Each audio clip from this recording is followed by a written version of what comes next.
राधे राधे। वामन अवतार कथा।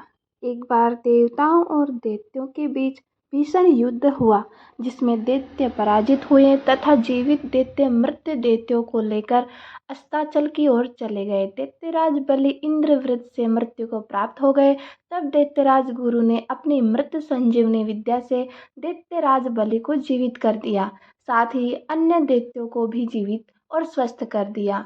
इसके बाद गुरु शुक्राचार्य ने राजा बलि के लिए एक यज्ञ का आयोजन किया और अग्नि से एक दिव्य बाण और कवच प्राप्त किया। दिव्य बाण की प्राप्ति के बाद राजा बलि स्वर्ग लोक पर एक बार फिर आक्रमण करने के लिए चल दिए। असुर सेना को आते हुए देख इंद्रराज समझ गए कि इस बार देवतागण असुरों का सामना नहीं कर पाएंगे। ऐसे में देवराज इंद्र सभी देवताओं के साथ स्वर्ग छोड़कर चले गए। परिणाम स्वरूप स्वर्ग पर राजा बलि का आधिपत्य स्थापित हो गया और दैत्य गुरु शुक्राचार्य ने राजा बलि के स्वर्ग पर अचल राज के लिए अश्वमेध यज्ञ का आयोजन करवाया। देवराज इंद्र को राजा बलि की इच्छा के बारे में पहले से ही ज्ञात था और यह भी पता था कि यदि राजा बलि का यज्ञ पूरा हो गया तो दैत्यों को स्वर्ग से कोई नहीं निकाल सकता। ऐसे में सभी देवी देवता काफी चिंतित हो गए और श्री हरि भगवान विष्णु की शरण में जा पहुंचे।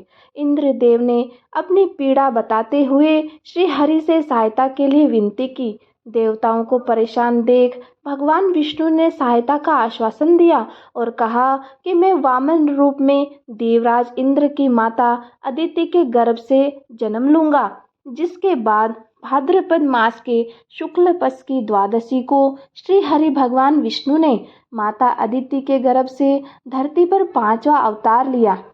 उनके ब्रह्मचारी रूप को देखकर सभी ऋषि मुनि व देवी देवता प्रसन्न हो गए तथा सभी ऋषि मुनियों ने अपना आशीर्वाद दिया और वामन एक बोने ब्राह्मण का वेश धारण कर राजा बलि के पास जा पहुंचे।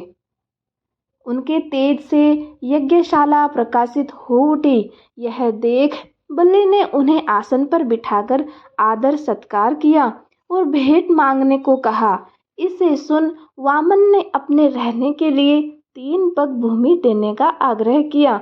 हालांकि दैत्यराज गुरु शुक्राचार्य को पहले से ही आभास हो गया था और उन्होंने राजा बलि को वचन ना देने के लिए कहा था, लेकिन राजा बलि नहीं माने और उन्होंने ब्राह्मण को वचन दिया कि तुम्हारी यह मनोकामना जरूर पूरी करेंगे।